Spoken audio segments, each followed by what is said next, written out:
તો આ તરફ સમાચાર દરમિયાન એક મહત્વના સમાચાર રાજકોટમાં ચાંદીપુરાનો એક કેસ પોઝિટિવ, જિલ્લામાં 6 શંકાસ્પદ કેસ નોંધાયા। રાજકોટમાં ચાંદીપુરા વાયરસનો એક કેસ પોઝિટિવ આવ્યો છે। 6 શંકાસ્પદ કેસ નોંધાયા। પંચિયાવાદરમાં આરોગ્ય તંત્ર એલર્ટ, 200 થી વધુ ઘરોનો સર્વે પૂર્ણ, IRS સ્પ્રે અને ડસ્ટિંગ શરૂ, 10 દિવસ સતત સર્વેલન્સ ચાલુ।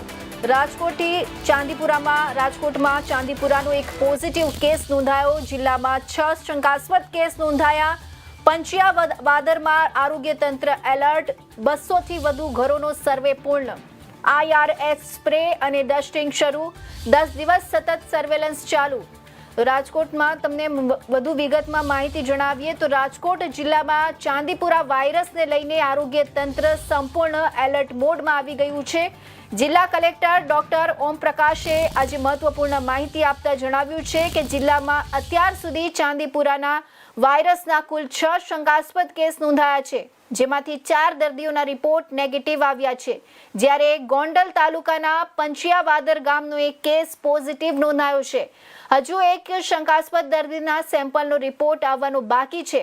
પોઝિટિવ દર્દીની સારવાર ચાલી રહી છે અને તેને વેન્ટિલેટર પર રાખવામાં આવ્યો છે, જ્યારે અન્ય 2 દર્દીઓની સ્થિતિ હાલ સ્થિર હોવાનું આરોગ્ય વિભાગે જણાવ્યું છે।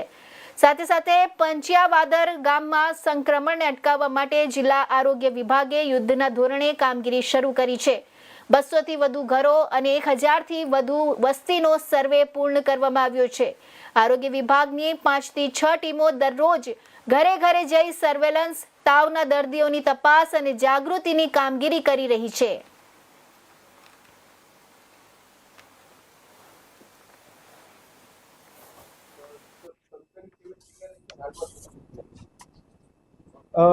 ચાંદીપુરા બાબતમાં રાજકોટ જિલ્લામાં અત્યાર સુધીમાં કુલ 6 કેસ, ચાંદીપુરાના કેસીસમાં રાજકોટ જિલ્લામાં અત્યાર સુધીમાં 6 શંકાસ્પદ કેસ જે જણાવવામાં આવે છે। આ 6 સેમ્પલ આપણે GBRC ખાતે રિપોર્ટિંગ કરવા માટે મોકલ્યું છે। આમાંથી 3નો રિપોર્ટ નેગેટિવ આવી ગયું છે, 1 સેમ્પલ આપણે પોઝિટિવ છે, 4નો રિપોર્ટ નેગેટિવ આવી ગયું છે, 1 સેમ્પલ પોઝિટિવ છે અને 1 અત્યારે પણ આપણે સેમ્પલનો વેઇટ કરીએ છીએ।